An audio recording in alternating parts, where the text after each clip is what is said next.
And now, Lifestyles Unlimited presents the Real Estate Investor Radio Show.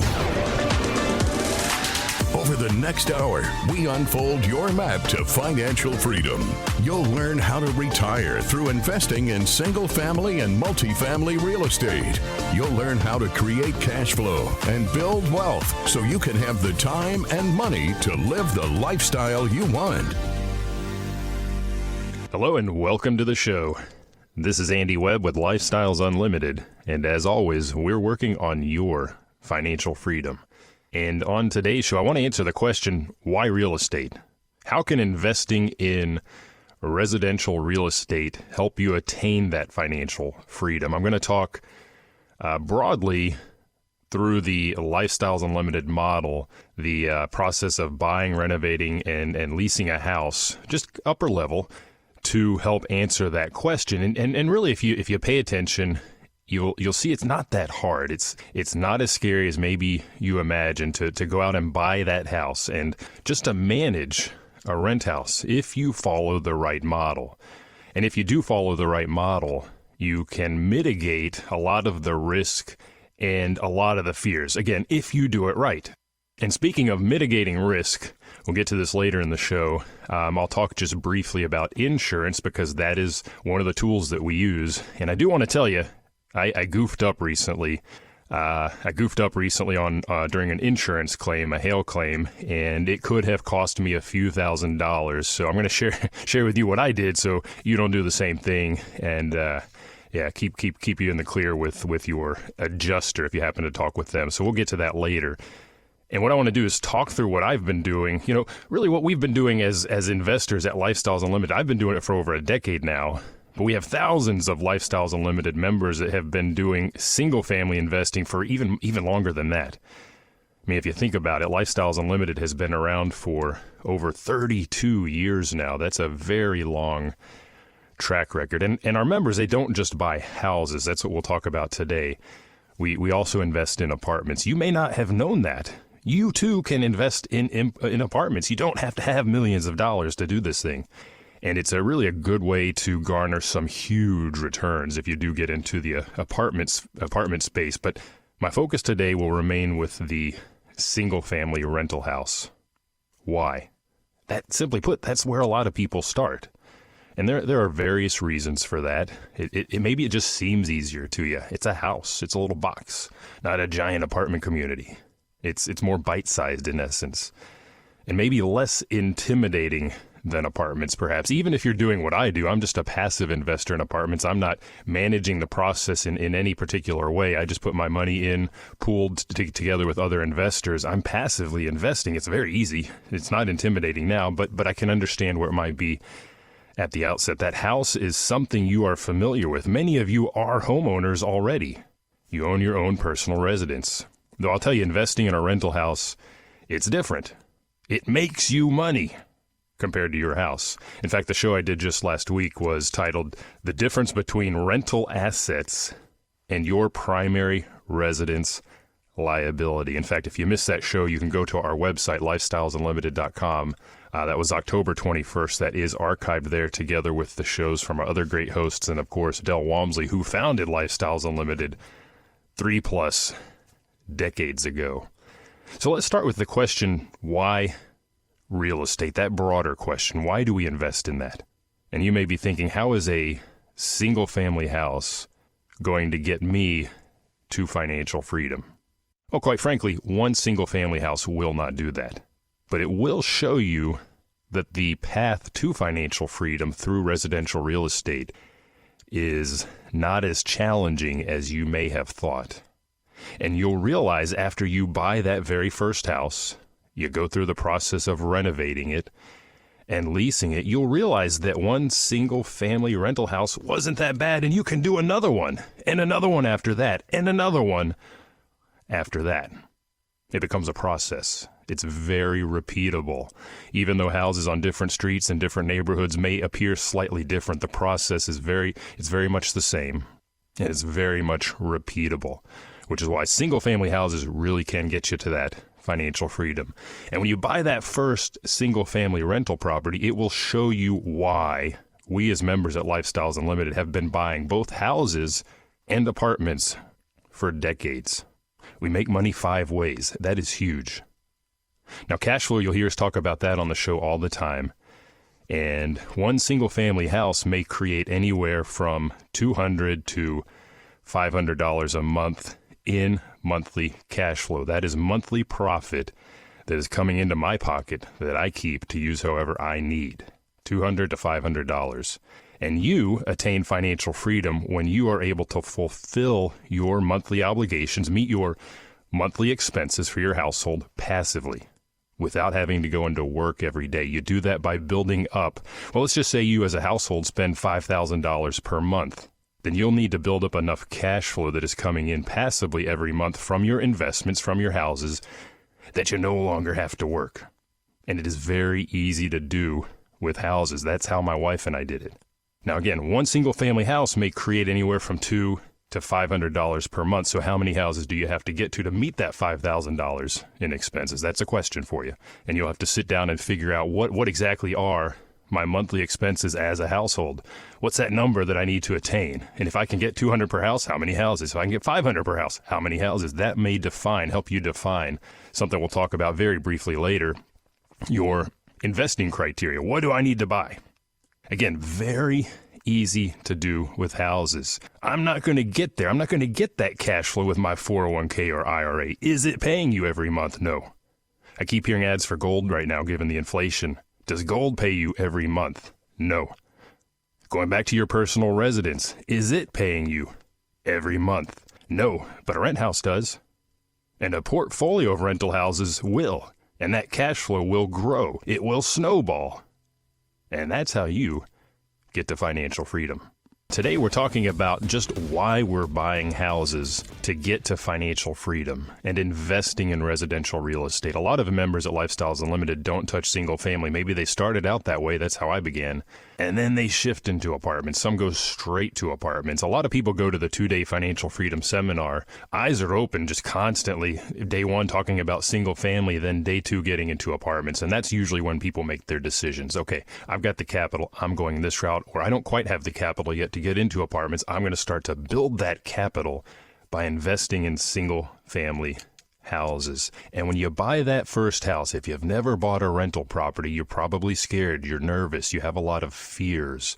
And there are ways that we mitigate those fears. There are ways that we mitigate the actual risk that does exist, that may be out there. And as you get educated, you learn how to apply these tools. You learn how to use the process to help you mitigate the risk. We'll get into that here in just a moment. But getting back to the why of that single family house. Again, one house will not get you to financial freedom, but you'll very quickly see that it throws off cash flow. And that's just one of the ways that we make money, $200 to $500 a month. I saw a couple houses last week or 2 weeks ago that hit my inbox over $600 in net profit. That is per month that I'm keeping from those rental properties. Add 2 of those to your portfolio, you're north of $1,200. There are actually 2 of them available, in fact. So we make our money on the cash flow, and that's what we're going to build up. We're going to build up that cash flow snowball as you add another house and another house and another house after that. And managing a portfolio of single-family houses, even if they're spread all across Dallas-Fort Worth like mine are, when I got to house number 4, I realized, you know what, this is actually easier to do now because I've got cash flow coming in. I've got processes in place. It's much easier than house number 1 was. But you got to cut your teeth on house number 1. You have to get started, and you have to experience that cash flow, because that's when you really will realize, wow, this works. And you'll add that next house, like I said, and so on. And eventually, you're going to meet, or even better, you're going to exceed your monthly household expenses with that monthly cash flow that's coming in the door. Whether you're sleeping, whether you're eating, whether you're going to the state fair with your children, going to the soccer game on Saturday, it doesn't matter what you're doing. That cash flow is coming in. It's passive. You're going to exceed those expenses. That's when you're financially free. That's when you no longer have to go into that job. The thing I love about my houses, though, is that it does not stop with cash flow. There are a lot of what I'm going to call equity plays in there. Other ways that we make our money through our houses. Number 1 of those, we buy right, and through the process, we create equity capture. This can be thousands of dollars. This can be tens of thousands of dollars that we make at the outset of the project. equity capture. On top of that, what do? It's a rental property. We put a resident into place. They're paying that mortgage. I'm getting the cash flow, but at the same time, they're paying that mortgage down for me. That's equity buildup. They pay a little bit of the principal for me every month. That can be $150, $200, $250. Nothing to sneeze at. It's in the background. It's on paper until you sell the property, but it can easily be a good 8% return just on that little piece. Equity buildup. Market appreciation. Now, this has been huge over the past decade in Texas, and we talked about this on last week's show. In Texas, on average, appreciation it's single digits. It might be 3, 4, 5%. In fact, the article that we looked at from the Texas A&M University Real Estate Research Center, they dialed in 4% as the number they were using in their analysis. So 4%, good number to run with. And if you're looking at a $250,000 house, you're going to gain $10,000 just through appreciation in equity in 1 year, and it just goes up from there. So appreciation is operating for us quietly in the background as well. And finally, there are tax advantages. So it doesn't stop with the cash flow. That's why I started buying 10 years ago. We needed the cash flow to get my wife out of a job that she hated, that was destroying her. And it took us about 9 houses, and we'd more than replaced her income at that point. And get out, done. Best thing she did. But it took building up that portfolio of cash flowing houses to start. Again, maybe you go the apartment route, but for us at the time, it was houses. So we make money 5 ways. After that cash flow, we started to realize, wow, okay, we've captured a ton of equity through this process. And over the handful of years that we held those first properties, wow, the equity buildup. We've seen a lot of equity growth in the background as that principal's paid down. The appreciation, it wasn't 4%, it was much higher. And we really got to write off some of our earned income using the tax advantages. You can take certain losses from your property, and you will experience paper losses through the renovation process on the outset as you buy these houses. We were able to apply a certain amount of those losses to our earned income to reduce our taxes, and we didn't pay any taxes on our cash flow. So we make money 5 ways. And again, to go back to your other investments out there, is your 401k or your IRA doing that for you? Is it cash flowing? Are you able to take cash every month? No. What about your savings account? We talked about that last week. I was surprised at the number of people that keep their wealth in a savings or a checking account even. Is that making you money 5 ways? Think about any of the other, just take a moment and think about any of the other investments that you may have at this time. Are any of those creating money for you 5 different ways? If not, try buying a single family rental house. Give that a go. In fact, I like to look at some of the emails I get from the realty team. I got one a couple days ago out of the Tennessee office, as we have a realty team in Tennessee, Georgia, Arizona, Kansas, Missouri. We're growing nationally.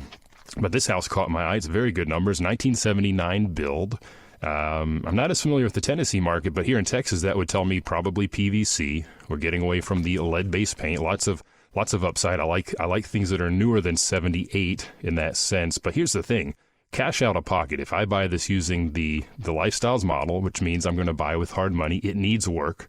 In fact, the realtor calls out here that it is a hard money purchase. My out of pocket's going to be about $28,000. But here's the cool thing. When I'm done with the process of renovating and I refinance out of that hard money loan, we'll get into this here in a moment, but my equity capture is $37,000 just in a couple months. That is a 130% return. Great numbers, but it gets better. That's just one of the ways that we make money. The estimated cash flow per month, $324. That's a 13.6% return on my cash that I've invested into that house. Again, 13.6% just on the cash flow. We didn't even talk about what the equity buildup will look like over time on this house, or the appreciation in that market, or the tax advantages. Look at your portfolio. What is throwing off 13% returns right now, let alone 130% in just a handful of months? Try buying a single-family rental property. Now let's talk a little bit on that note about the process. What is it that we're doing at Lifestyles Limited? There are lots of ways to find and buy houses out there. You can go the straight retail route, pay market, do 20% down, and occasionally we may buy that way for the cash flow. We're going to give up the equity capture if we do that, but we'll enjoy those other benefits. That's the great thing. When you're making money 5 different ways, you may yield a little bit on one and gain more on the other. So there are trade-offs, and it does depend on your goals. What are your investment criteria? And I think before you even start to buy that house, that's something that you need to sit down with your family, with your husband, your wife, and determine what area, type of house, age, rehab level, footprint. What do I want to invest in as my first property? We'll talk about that a little bit more when we come back. Got questions? Call Lifestyles Unlimited at 855-497-4335. The Real Estate Investor Radio Show continues next. The rich get richer and the poor get poorer, not because that's the way it's set up, but because of the knowledge. When put into action, knowledge is power. At Lifestyles Unlimited, we empower you to live the lifestyle of your dreams through passive real estate income. For over 30 years, our successful members share their knowledge through case studies, classes, and mentoring. Tap into the knowledge. Attend a free workshop online. Register now at lifestylesunlimitedworkshop.com.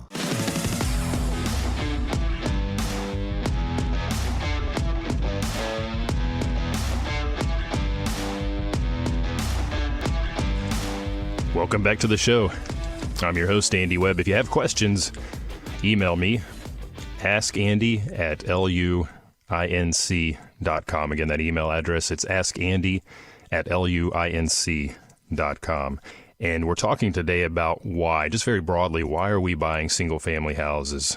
We buy apartments as well, but I'm focused very squarely on the single-family rental property because for a lot of us out there, that's the easy place to start. That's what we're familiar with. Maybe that's what we have the capital for. So that's where we begin. That's where I began a little over a decade ago. And actually, before we bought that first house, what did we even do before that? We got educated. I had zero background in real estate. My wife had zero background in real estate. That's where we found Lifestyles Unlimited, listening to this very program 11 years or so ago. It took us a while. We drug our feet for a while. We thought about it, you know. It took us a while to get started. That's probably the hardest thing for many of you out there. It was the hardest thing for us, was just pulling the trigger. But eventually we got out to the free workshop and we had our eyes opened. A lot of what we're talking about today, the 5 ways that we make money, very, very important for us at the time. We wanted to build that cash flow, but we also wanted to create the equity and the wealth in the background that we do through our rental properties. So education is hugely important, and I do encourage you to work on that. Don't overdo it. Over the years, I've met a lot of serial seminar attendees. They go to the seminar, then they go to the next seminar, then they go to the next seminar after that, not just at Lifestyles. I'll see them out at other events, other networking things. Yeah, I'm going to this one, and I just paid for that one, and now I'm doing this one. And after that, I'm going to think about going to this other one. They never quite take action. It seems like they are. It's this serial education. At some point, you have to pull the trigger and get that house. So what does the process at Lifestyles Unlimited look like? We talked about investment criteria. I think that's part of the education, is thinking about returns. What kind of cash on cash, what kind of cash flow and cash on cash return can I attain with a single family house in the current market environment? We talk about that on the 2-day Financial Freedom Seminar. What sort of equity gain should I see? I just mentioned one in Tennessee, 130% return. What is my target there? These are numbers that you want to think about, and getting educated will help you fine tune those, so you're not just picking numbers out of the air. I don't know, 300% return sounds good to me. No, you need to have a realistic, concrete number that you can truly attain in that market that you're targeting. What type of area? You know, I just quoted you a house that was in Tennessee. I'm in Dallas. Can I buy there? Absolutely, I can. Anywhere the Lifestyles Realty team is right now, I'm comfortable going. We've got the infrastructure now in place. Type of house. Well, typically 322, but maybe there's some deviations. We've talked about this on other shows. The age of the house. A lot of people are more comfortable starting with newer properties because why? Well, the renovations aren't quite as substantial typically. I've seen some pretty destroyed 1990s builds. It varies by ownership, let's say, but age of property may be a determinant for you. And then, of course, that may drive the level of rehab. Do you want to do just a minimal 10 to 20K rehab, or do you want to do something that's in the 60, 70, 80K? Maybe not the best thing for beginners, but I've seen beginners take on that kind of renovation scope of work. Perfectly okay. If you have the right team around you, you can do it. And that takes me actually to my next point. Even before you buy that house, and I see too many people out there, fire, ready, aim. They buy that house, and then they start to think about, I work a full-time job. How am I going to get this thing renovated? I guess I'll do it on the weekends. Now, that may take me a year and a half. No, you need to build your team before you get to that point. That's part of the education. That's part of what you'll learn, in fact, at that 2-day seminar is who do you even need on your team? Where do you go to find them? We talk about those things. Do this first. This is actually one of the ways, getting back to an earlier concept of risk mitigation, this is one of the ways that you mitigate risk is by having a power team around you, having a great team, having the right team. And that's a very broad list of people. That could be that realty team that I mentioned in Tennessee. That could be the general contractor, because again, I had a day job when I started. I can't be out there swinging a hammer. I don't want to be out there swinging a hammer. I don't even know what I'm doing. So I need a general contractor. I need the other trades in place that will be doing that work for me. I'm leveraging their time. Yeah, I'm paying them. That's okay. They're getting the work done far faster than I ever would for far better quality, while I'm able to work through what I'm doing in my job or whatever it is occupying your time right now. Have that team in place. And part of that team, by the way, that's going to be, or your network, those will be the people that will help you find those properties. That starts the process. After you're educated, after you've built the team, well, now you got to find the house that you want to buy and fix up and rent. And part of that network that will help you find that property. Realtors, obviously, very, very important. They'll help you in a couple other ways we'll talk about. Wholesalers. Wholesalers, somebody that's out marketing to potential home sellers. They get a house under contract. They don't actually intend to buy it. The wholesalers do not. But they'll sell that contract to me, and then I'll buy it. They make a little bit of a spread on top of the purchase price there. Others, there are other people that may contact properties that you may talk with, your pest control guy. Hey, if you see any houses out there that look distressed, maybe give me the lead. Friends and family.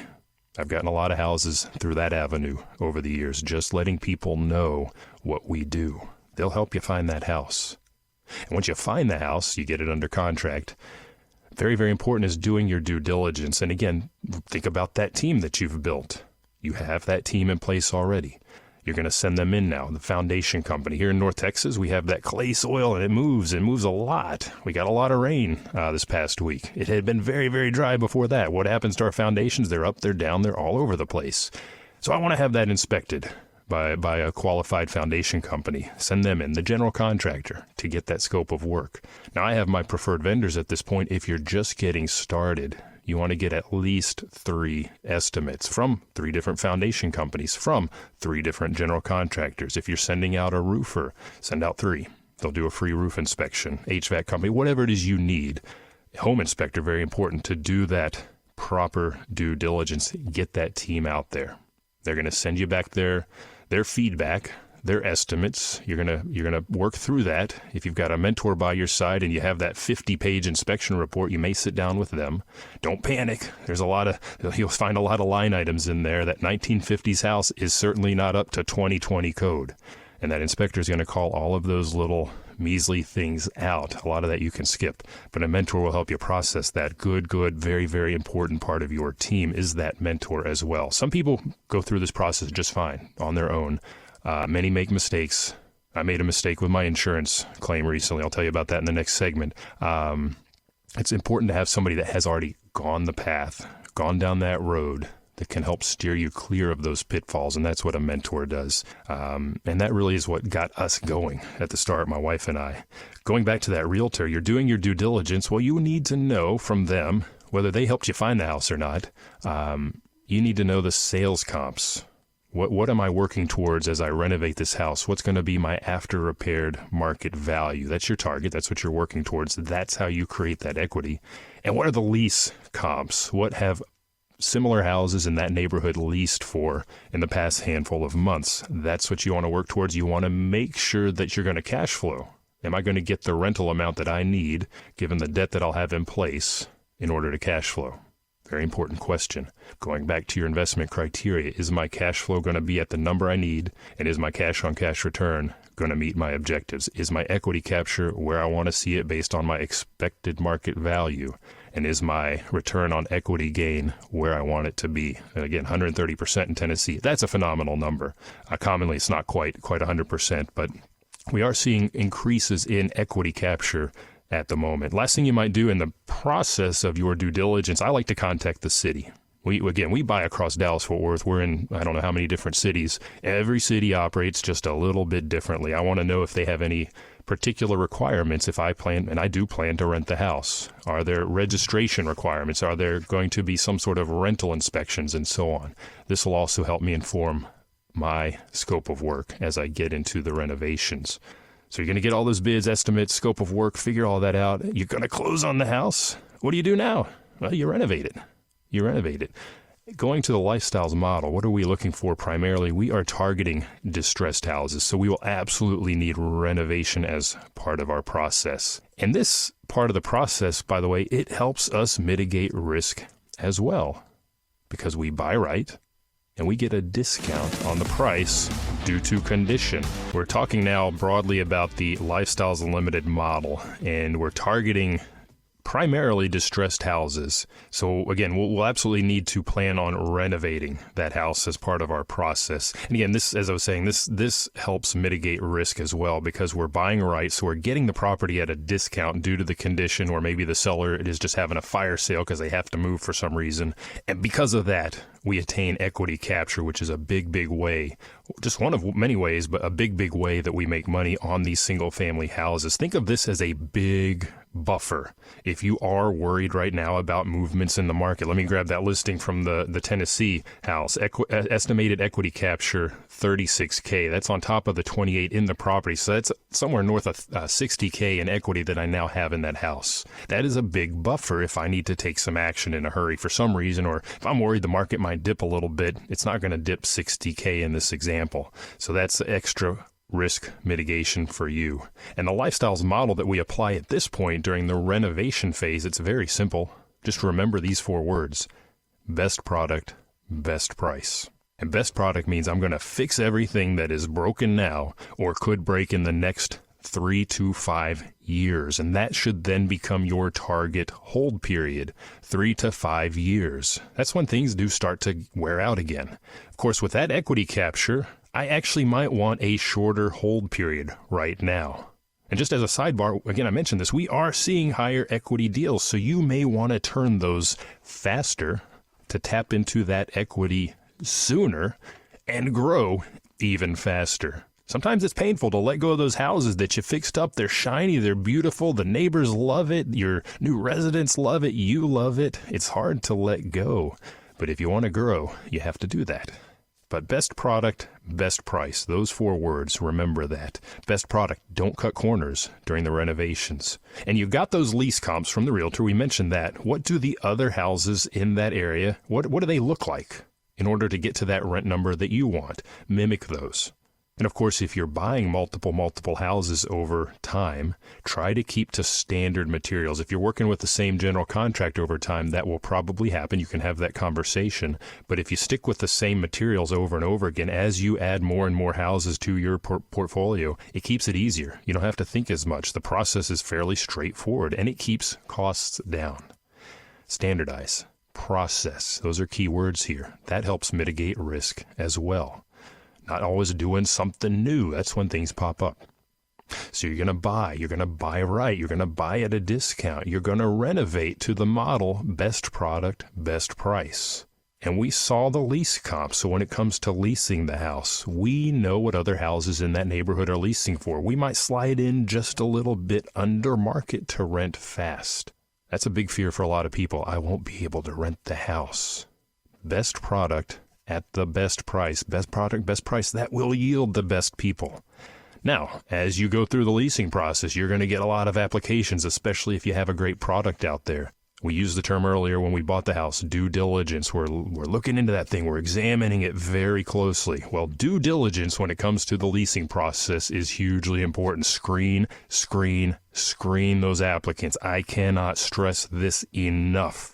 In fact, I think this is probably more important than the due diligence that you do at the time of purchase. If I uncover something during the renovations that I missed during due diligence, I can correct that with money and time very quickly.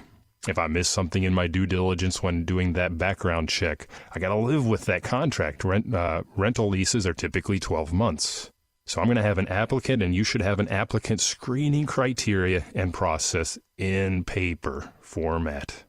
or digital as a PDF. Get it signed before you start that process, and then go through credit, criminal, and background checks. There are a lot of paid services out there, a lot of places where you can go to get that done and get it done. Have that done. You'll need to contact employers, current and prior perhaps. Certainly landlords, current and prior, very important. Some people do even the landlord before that. You want to hear how have they performed, paid on time, pets reported or otherwise, damages, gave proper notice, all the things that you have as part of that screening process. Get those questions answered, and until you have them all answered, do not move forward. And I'll tell you, simply put, there's a lot of information online. Social media, quick Facebook search, see anything untoward out there in that sphere. LinkedIn, there's so many places where you can gather information or have somebody do that for you. Because again, a lease contract is normally 12 months in scope, so you'll want to be thorough. And once you get to that lease signing part of the process, be sure you have a solid lease in place that protects you. And if you're not sure what that lease looks like, if you're working with a leasing agent in Texas anyhow, they're probably going to use the Texas Association of Realtors lease. Good product. You can become a member at some of the organizations around the state. For example, I'm a member of the Apartment Association of Greater Dallas, and that makes me a member of the Texas Apartment Association. I can use the Texas Apartment Association lease as well. There are different places where you can go to get those leases that will be in your favor. Just have your attorney take a look as well if you decide to draft one on your own. Make sure you're protected. So very broadly, that's what we're doing. Buying a house, buying it right, renovating it, putting a resident into place, leasing, and then managing. Other parts of the process that I'll mention here, actually, I want to get to insurance. Part of the concept today is the notion of mitigating risk, especially as we are in some uncertain times right now. There are certain things we do. Having that great team, having that equity capture, that buffer, that mitigates risk. Insurance is a big piece of our operations that help us mitigate risk. There's insurance in place as we do the renovations, typically builder's risk. And once we're through with the renovations, we'll just put a typical fire and dwelling policy into place. Replacement cost. Talk with your insurance agent. If it's a captive agent, you might find an insurance broker because they'll shop multiple companies, find you the best rate and the best terms. But you want to find one. You want to go with replacement cost and not actual cash value. In Texas, we may have TDP 3, TDP 1. Talk with your agent about that. But if I have a catastrophe, if I have something happen, I want that thing replaced. Actual cash value is only going to pay you what that house was worth at a depreciated level, meaning that if you rehabbed it 10 years ago, let's say, 10 years later, there's depreciation that has occurred. That roof that you put on 10 years ago, they're not going to give you the new value.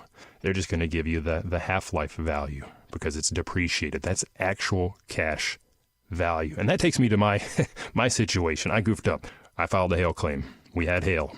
It absolutely occurred. Adjuster was out there looking at the roof and asked me, how old's the roof? I don't really know. I know the roof was there when I bought the house. I know we made some minor repairs because a tree limb was on the roof, but aside from that, it looked great when I bought it. Had some hail damage.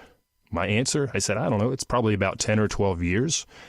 I should have stopped talking there. But I went on to say, shoot, I don't know, it could be 15 years old. Ding, ding, ding, ding, ding, ding, ding. Adjuster latched onto that number. And I learned, painfully, that a lot of insurance companies will not pay for the depreciated part of that roof if it is 15 years old and older. Now again, did I know the age of the roof? No, I did not. Should I have said 15 years? Absolutely not. That was a big flag for the adjuster. So there's a portion on my claim for non-recoverable depreciation. If you've ever filed a roof claim, typically you get the big check, you make the repairs, and you get the little depreciation check later. If you don't know what I'm talking about, talk with your insurance agent, have them explain this to you, but I won't get that depreciation. Now, we'll be just fine because the estimate is we can get the work done for a good price, but if you don't know the age of the roof, don't comment. I don't know. 10 years? Maybe. Certainly not 15. So other parts of the process, insurance, very important. We didn't talk about hard money today, but I did mention as part of that Tennessee house I was looking at that the agent footnoted that this would be a hard money purchase. I think that's a show we'll get into next week. I'll see if I can bring someone on to talk with us about hard money because that is a very, very pivotal part of our process when we're buying. Again, because we are buying distressed houses, we do have to renovate those. We cannot typically go in with conventional financing because it's not insurable by the lender. I'm not talking about regular insurance like we just discussed. Rather, they cannot get insurance through Fannie Mae or Freddie Mac. Therefore, I've got to do something different. But it's a great deal. How do I buy it? Hard money. A lot of people hear that term and they get nervous. They see I don't even know what the rates, they've been moving around a little bit. They move up and down with interest rates as well, but 10, 12, maybe when I started 14%. That's a scary number, 14% per annum.